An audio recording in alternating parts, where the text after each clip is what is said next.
안녕하세요. 토요미스테리 디바제시카입니다.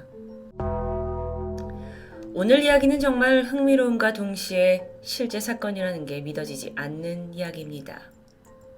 1995년 5월 17일 티베트 출신의 한 남자아이가 실종되는 사건이 벌어졌죠. 아이는 간 6살 된 게둔 초에키 니마입니다. 보통 아이가 사라지면 경찰에 신고를 하고 신속히 수사가 진행되는 게 당연합니다. 하지만 아이러니하게도 당시에 많은 사람들은 이 사건을 오히려 쉬쉬했는데요. 한편에서는 기필코 이 아이를 찾아야 한다면서 아주 상반된 모습을 보였죠. 게둔 초에키 니마. 이 아이는 분명 평범한 아이가 아니었습니다. 히말라야 산맥 아래 종교적인 믿음으로 살아가는 이곳은 바로 중국 남서부에 위치한 티벳입니다. 티벳은 중국과는 전혀 다른 문명을 가지고 있는데요. 청나라 때 편입이 된 이래 지금까지 중국과 같은 나라로 묶여 있죠. 티벳 사람들은 중국 정부에서 벗어나고자 끊임없이 독립을 요구하면서 싸우고 있습니다. 티벳에도 대한민국의 임시정부처럼 자국의 독립을 위해 일하는 티벳 망명정부가 있는데 현재는 인도의 다람살라 지역으로 옮겨가 있죠. 그리고 이들을 이끄는 지도자가 바로 다들 한 번씩 들어보셨을 그 이름 달라이 라마입니다. 달라이 라마는 사람의 이름이 아닙니다.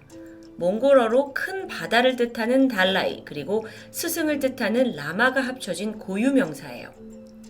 그는 티베트인들의 정신적 지주이자 통치자, 그러니까 쉽게 말하면 종교적인 국왕과도 같은 사람이라고 할 수 있죠. 근데 이걸 단순하게 국왕이라고 이해하긴 좀 힘든 게 달라이 라마는 티베트뿐만 아니라 전 세계적으로 특히나 불교를 믿는 이들에게는 신처럼 여겨지기도 합니다. 그 이유에 대해서는 예전에 토미에서도 다룬 적이 있죠. 일단 달라이 라마는 죽어서 육체가 소멸되더라도 반드시 환생한다고 믿어집니다. 불교의 가장 핵심 사상인 윤회를 뜻하죠. 그래서 달라이 라마의 후계자는 그 전때의 달라이 라마가 사망한 후에야 선정될 수 있습니다. 그러니까 예를 들어서 4대 달라이 라마가 사망하셨어요.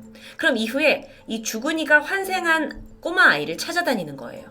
그리고 나서 그 아이를 찾아서 5대 달라이 라마로 선정하는 방식을 아주 대대로 고수하고 있습니다. 현재의 달라이 라마는 14대. 그는 13대 달라이 라마가 사망한 이후 2년 만인 1935년 티벳에서 사실 그는 티벳의 아무드 지방에서 한 농민의 아들로 태어났습니다. 환생자 수색대가 어떻게 하다 그 아이를 찾아냈고 선대 달라이 라마만, 그러니까 13대 달라이 라마만 알고 있는 어떤 질문에 그가 답을 하게 되면서 이 아이가 전생의 기억을 가지고 있다라는 걸 증명해내게 되죠. 그렇게 환생자로 인정받고 14대 통치자가 된 겁니다. 이렇게 원칙적으로는 종교적 지도자인 달라이 라마가 정치적인 힘을 얻을 수 있는 이유는 따로 있었습니다. 조금 과거로 넘어가서 1951년 5월에 티벳과 중국이 몇 차례의 협상 끝에 이 티벳이 중국의 영토이다 이걸 인정해라 라는 걸 협상을 하게 돼요. 대신에 달라이 라마의 자치권, 우리 건 우리가 알아서 할게 라는 걸 보장한다는 타협을 이끌어냅니다. 그런데 14대 달라이 라마는 중국 정부에 강하게 저항을 하게 돼요. 그러면서 몸을 피해서 인도로 망명한 상태인 거죠. 자, 그런데 티벳에는 사실 달라이 라마만큼 중요한 또 다른 인물이 있습니다. 그는 서열 2위의 종교적, 정신적 지주라고 할 수 있는 바로 판첸 라마. 이 사진은 지난 1939년부터 1989년까지 10대 판첸 라마의 실제 모습입니다. 그는 달라이 라마와는 다르게 세속적인 어떤 권력을 가지고 있진 않아요. 그럼에도 불구하고 굉장히 중요한 인물인 데는 이유가 있습니다. 판첸 라마가 선대 달라이 라마의 환생자를 찾아내는 이런 아주 막대한 권한을 가지고 있기 때문이에요. 아까 제가 환생자 수색대 이야기를 잠깐 했었는데요. 그 환생자 아이를 찾아내는 이 수색대의 대장격이 바로 판첸 라마라는 겁니다.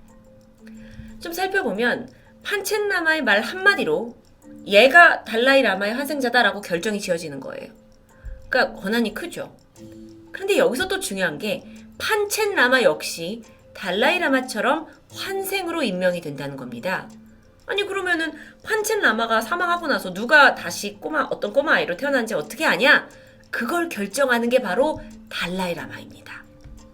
즉 달라이라마와 판첸 라마가 번갈아 가면서 서로의 환생자를 찾는 역할인 거죠.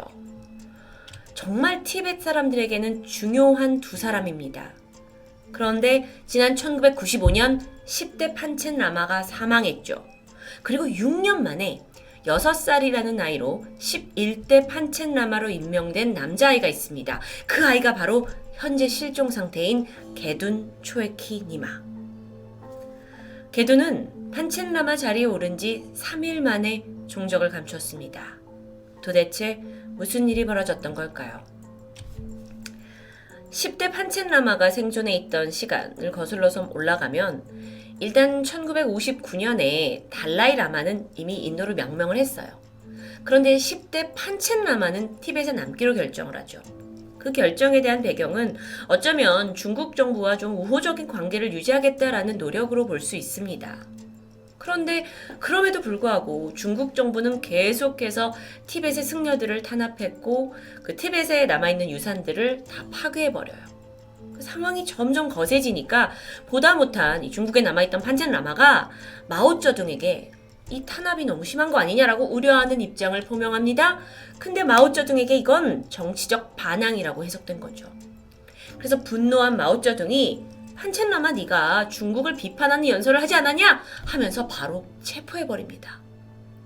이후 감옥에서 13년간 고문과 학대를 당했고요. 겨우 출소를 한 후에 판첸 라마는 그래요. 우리가 사회주의와 중국 국민을 위해 노력을 하겠다라고 어쩔 수 없이 선언할 수밖에 없었죠. 이런 상황은 중국 정부가 티벳의 지도자를 포섭했다고 볼 수도 있습니다. 그런데 1989년에 이 10대 판첸 라마가 세상을 떠나면서 상황이 급변하기 시작했어요. 원래대로라면 판첸 라마가 사망하고 그의 환생자를 달라이 라마가 찾아야 하죠. 그리고 선포를 해야 하고요. 근데 그가 인도에 망명을 가 있습니다. 그러니까 이 환생자 수색이 더뎌질 수밖에 없었죠. 심지어 중국이 방해 공작을 펼치게 되면서 무려 환생자 아이를 찾는데 6년이라는 시간이 흘러버려요. 그러던 1995년 4월입니다. 티벳의 최대 사원 중 하나인 타쉬롱포 사원이 기나긴 수색 끝에 마침내 판첸 라마 환생자를 찾아내는데요. 그가 바로 게둔 초에키 니마였죠. 달라이 라마 또한 인도에서 이 소식을 듣고 다음 달 5월에 바로 그를 공식적인 11대 판첸 라마로 인정하고 선포합니다. 다 해결된 줄 알았어요. 그런데 티벳을 눈엣 가시로 생각하던 중국은 이제 그때의 권력자가 장점인인데 아니 또 다른 권력자가 탄생하는 걸 볼 수 없잖아요. 그러더니 갑자기 달라이 라마가 어떻게 우리와 상의도 없이 이런 중대 발표를 할 수 있냐 하면서 맹렬하게 비판합니다. 이건 정치적으로 중국을 무시한 행위고 불교 자체를 배신했다고 분노를 해요. 그렇게 억지 주장의 끝을 달리더니 마침내 이렇게 공표하죠. 역사와 종교적인 규칙과 절차를 이렇게 다 무시하고 달라이 라마 마음대로 했기 때문에 이건 다 무효다. 환생을 인정할 수 있는 권리는 중국 정부에 있다. 그리고 1995년 5월 17일 6살 아이 판첸 라마로 임명된 게둔이 사라집니다. 일가족과 모두 함께요. 그러니까 이 정치 세력이 싫어서 부모가 아이를 데리고 어디로 간 게 아니라 중국 정부에 의해서 이뤄진 역대급 일가족 납치 사건이었죠. 그런데 중국 정부가 이렇게까지 임명과 이런 거에 집착하는 이유가 뭘까요? 뻔합니다.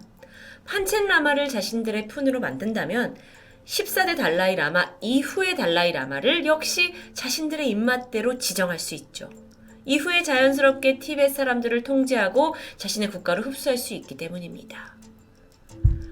그렇게 게둔과 일가족이 순식간에 사라지고 나서 중국이요. 아주 뻔뻔하게도 공산당원의 자녀 중 한 명을 자, 이 사람이 이제 11대 판첸 라마예요 하고 마음대로 공표해버리죠. 새롭게 임명된 판첸 라마는 기알첸 노르부입니다. 지금 보시는 이 사진은 그가 성인이 된 모습인데요. 결코 티벳 국민들에게 진정한 판첸 라마로 인정을 받을 수 없었죠.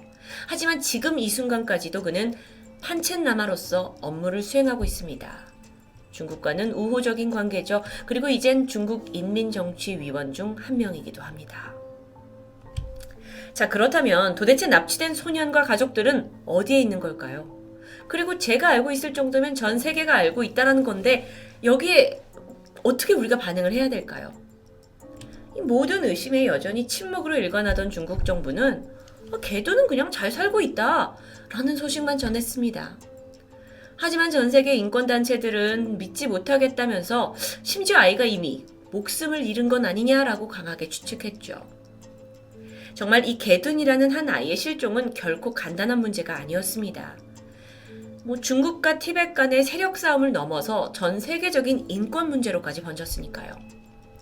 실제로 지난 2007년에 UN 인권위원회에서 실종된 지 12년 만에 개둔 도대체 어디냐 하면서 행방을 추궁하게 돼요. 근데 이때 마침 중국이 마치 예상이라도 한 듯 이렇게 근황을 털어놓죠. 개둔은 아주 평범하게 살고 있다. 키가 165cm로 자랐다. 건강이 양호하고 중국 문화에 큰 관심을 가지고 있다. 최근에는 서예에 흥미가 생긴 듯하다. 개둔뿐만 아니라 그의 가족들 역시 모두 번듯한 직장에서 좋은 보수를 받고 있다라고 전했는데요. 물론 진실을 확인할 길은 없습니다. 그러던 지난 2015년에 중국 관계자들이 개둔 초에키니마 실종의 20주년 명목하에 또 한 번 그의 근황을 발표했습니다. 현재 그는 대학 입학시험을 통과했고 직업까지 갖고 있다는 꽤나 구체적인 내용이었죠. 믿을 수 있을까요? 티벳 언론이 여기에 즉각 아주 강하게 반발했습니다. 아니, 그 11대 판첸라마 이 개둔이 사라진 이후에 이 아이를 본 사람이 단 한 명도 없고 소식을 제대로 들은 사람도 없는데 정말 이건 아이가 그냥 세상에서 사라진 거랑 마찬가지다. 그 아이에 대해서 정확히 밝혀라 하지만 중국 정부는 뻔뻔합니다.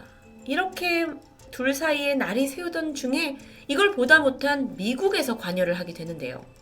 폼페이오 장관이 작년 2020년에 판첸라마 문제를 공식적으로 가지고 오게 되면서 중국을 압박했죠. 그러면서 이걸 해결하기 위해 미국과 여러 단체가 합심을 해서 개둔의 성인이 된 초상화를 공개하기도 합니다. 자, 이 모습은 11대 판첸라마가 살아있다라는 가정하에 그 나이에 맞게 변화한 외모를 예상한 초상화입니다. 이런 것까지 만들어진다고요? 이렇게까지 전 세계인들의 관심과 의심, 압박 속에서도 중국은 여전히 입을 다물고 있어요. 한편 14대 달라이 라마는 지금까지도 이 중국이 인정한 11대 판첸라마를 전혀 인정하지 않고 있습니다. 그는 오로지 6살 개둔 그 아이만이 진짜 판첸라마다라는 입장을 발표했죠. 근데 만약에 끝까지 이 아이가 발견되지 않는다면 어떻게 될까요? 모든 건 중국의 계략대로 되겠죠. 그래서 달라이 라마가 엄청난 선언을 하게 돼요. 이제 나를 끝으로 더 이상 달라이 라마 환생자는 나타나지 않을 거다라는 선언이었죠. 중국의 입맛대로 가지 않겠다는 겁니다. 근데 티벳은 이게 전통적으로 고수되고 있는데요. 이게 문제가 있습니다. 이대로 달라이 라마가 사라지면 사실 중국 정부가 오히려 더 좋아할 수도 있어요. 서열 2위 판첸라마를 이용해서 티벳을 지배할 수도 있고 그러면 티벳 불교 자체가 이 세상에서 사라져버릴 수 있는 위기에 처하게 되죠. 한 공산주의 국가가 개입한 6살 아이 실종 사건. 중국의 이 무자비함 속에 티벳 국민들은 실종된 지 26년이 지난 지금까지도 개둔 초에키니마를 제발 돌려달라고 항의 시위를 하고 있습니다. 정말 개둔은 중국의 주장처럼 평범한 청년으로 정상적인 삶을 살아가고 있을까요? 아니면 혹시 아무도 모르는 어떤 외딴 섬이나 수용소에 갇혀 있는 건 아닐까요? 그것도 아니라면 이미 흔적도 없이 살해당한 건 아닐까요? 토요미스테리 디바제시카였습니다.